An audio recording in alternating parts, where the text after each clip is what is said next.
दोस्तों, आज की कहानी है कच्ची उम्र में विधवा होना। कहानी पसंद आए तो वीडियो को लाइक और सब्सक्राइब जरूर करना।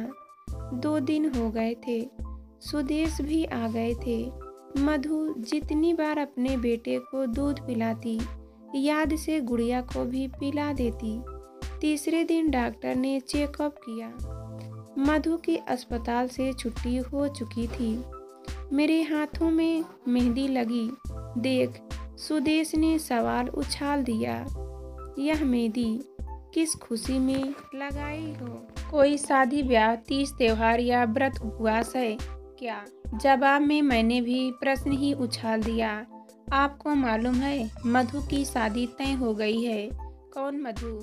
आप भी ना कमाल करते हैं। अरे हमारे पड़ोसी विपिन जी की बेटी, जिसे आप बचपन से देखते आ रहे हैं। सुंदर, सुशील, प्रतिभाशाली और काम में निपुण। मेरी बात अधूरी ही रह गई जब सुदेश ने बात काटते हुए प्रश्न किया, वही मधु ना जिसे विपुल ने रिजेक्ट कर दिया था? रिजेक्ट नहीं किया था। मैं तमतमा उठी, मानो मेरा अपना अपमान हुआ हो।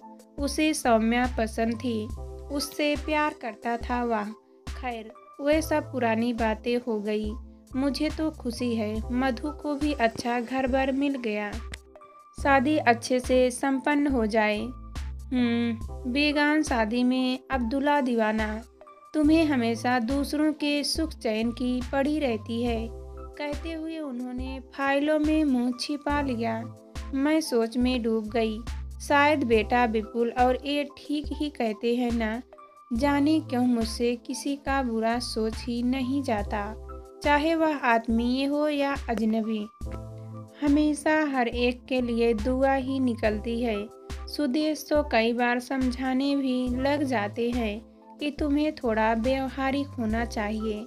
सांसारिक दृष्टिकोण रखना कोई बुरी बात नहीं है, पर मैं चाहकर भी अपने आप को बदल नहीं पाती। विपुल हंसते हुए कहता है, पापा हमारी मम्मी इस ग्रह की नहीं है, किसी दूसरे ग्रह की प्राणी लगती है। मैं भी उनके मजाक में शामिल हो जाती, पर मुझे हमेशा यही लगता, कोई इंसान इतना आत्मकेंद्रित कैसे हो सकता है? आखिर इंसानियत भी तो कोई चीज है। मधु के साथ अनजाने में मुझसे जो अपराध हुआ था, वह मुझे हमेशा सालता रहता था। दरअसल सुंदर प्राणी मधु से मैं हमेशा से प्रभावित थी और उसे अपनी बहू बनाने का सपना भी देखती थी। जाने अनजाने अपना यह सपना मैं मधु और उसके घर वालों पर भी प्रकट कर चुकी थी, और वे भी इस रिश्ते से मन ही मन बेहद खुश थे। सूर्य दर्शन इंजीनियर दामाद उन्हें घर बैठे जो मिल रहा था। विपुल दूसरे शहर में नौकरी करने लगा था।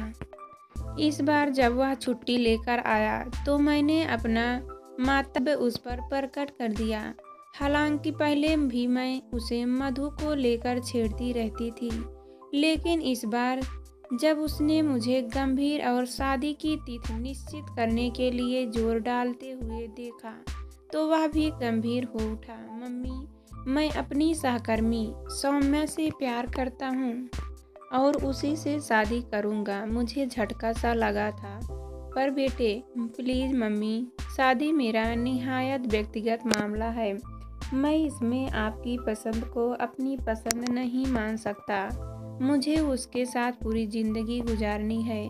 मधु हर तरह से तुम्हारे लिए उपयुक्त है बेटा, निहायत शरीफ। मैंने अपना पक्ष रखना चाहा। सॉरी, जिस लड़की से मैं प्यार नहीं करता उससे शादी नहीं कर सकता। विपुल इतना कह चला गया। मैं बिल्कुल टूट सी गई थी, लेकिन सुदेश ने भी मुझे ही दोषी ठहराया था। गलती तुम्हारी है इंदु, तुम्हें मधु या उसके घर वालों से कोई भी वादा करने से पहले विपुल से पूछ लेना चाहिए था। मैंने अपनी गलती मान ली थी। मधु और उसके घर वालों के सम्मुख वस्तु स्थिति स्पष्ट करते हुए मैंने क्षमा भी मांग ली थी। मधु ने तो मेरी मजबूरी समझ ली थी। हालांकि उसके चेहरे से लग रहा था कि उसे गहरा धक्का लगा है, पर उसके घरवाले काफ़ी उत्तेजित हो गए थे। खूब खरी खोटी सुनाई उन्होंने मुझे। मैंने गर्दन झुकाकर सब कुछ सुन लिया था। आखिर गलती मेरी थी। ऊपर से संबंध भले ही फिर से सामान्य हो गए थे, पर कहीं कोई गांठ पड़ गई थी। पहले वाली बेतलफी और अपनापन कहीं खो सा गया था। विपुल की शादी में वे शामिल नहीं हुए। पूरा परिवार ही शहर से बाहर चला गया था।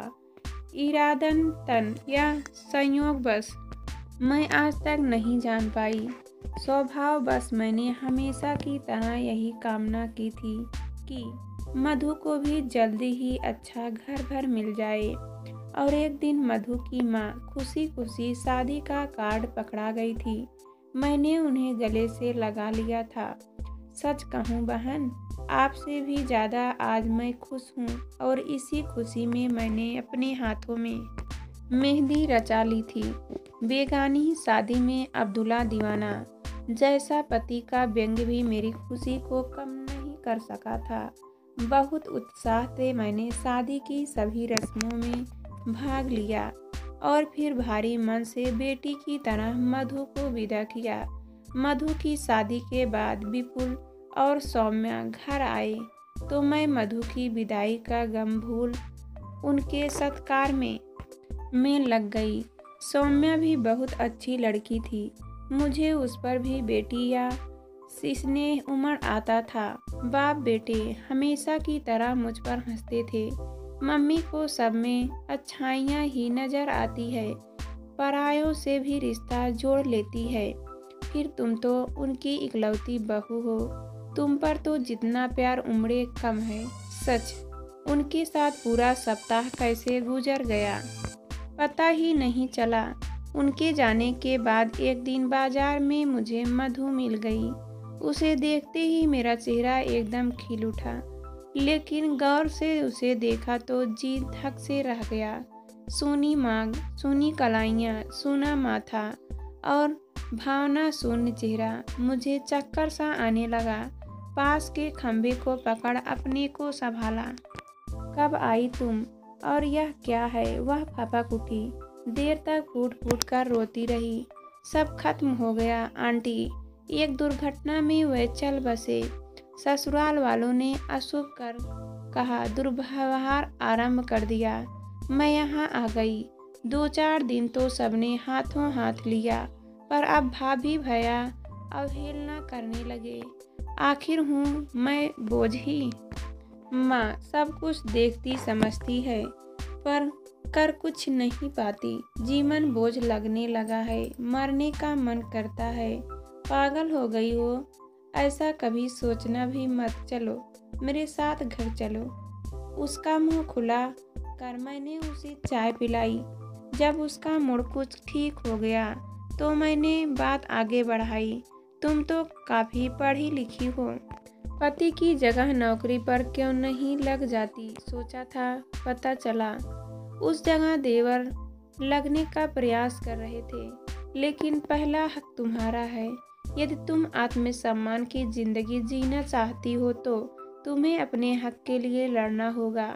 लेकिन मुझे तो कुछ भी नहीं मालूम कैसे क्या करना है। एक आइडिया है। विपुल उसी शहर में है। मैं उससे कहती हूँ, वह तुम्हारी मदद करेगा। विपुल पहले तो एकदम बिदक गया। क्या मैं?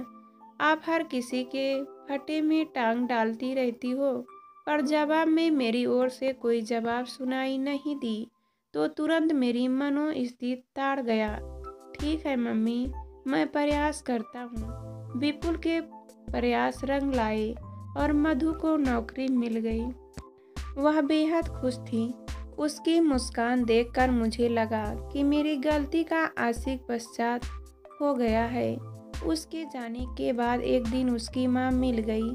उन्होंने यह कहते हुए मेरा बड़ा एहसान माना कि मैंने मधु को कई नई जिंदगी दी है। मैं तो चाहती हूँ उसका फिर से घर भी बस जाए। अभी उसकी उम्र ही क्या है। मेरी जवान फलीभूत हुई।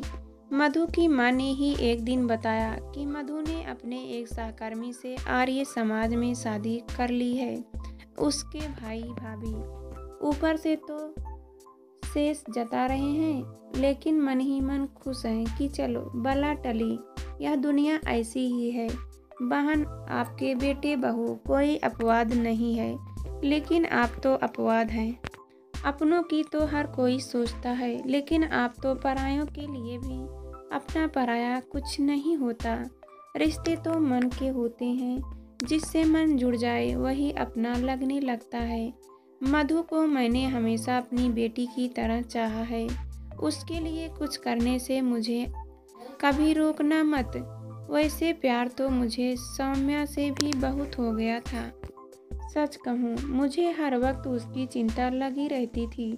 पतली, नाजुक, छुई मुई सी लड़की कैसे ऑफिस और घर दोनों जिम्मेदारियां संभालती होंगी। विपुल से जब भी बात होती, मैं उसे सौम्या की मदद करने की सीख देना नहीं भूलती। और जब से मुझे पता चला कि वह गर्भवती है, तो एक ओर तो मैं हर्ष से फूली नहीं समाई, लेकिन दूसरी ओर उसकी चिंता मुझे दिन रात सताने लगी। मैंने डरते डरते सुदेश से अपने मन की बात कही। मैं चली जाती हूँ, दोनों के पास उन्हें संभाल लें। सौम्या बेचारी कैसे मैनेज कर रही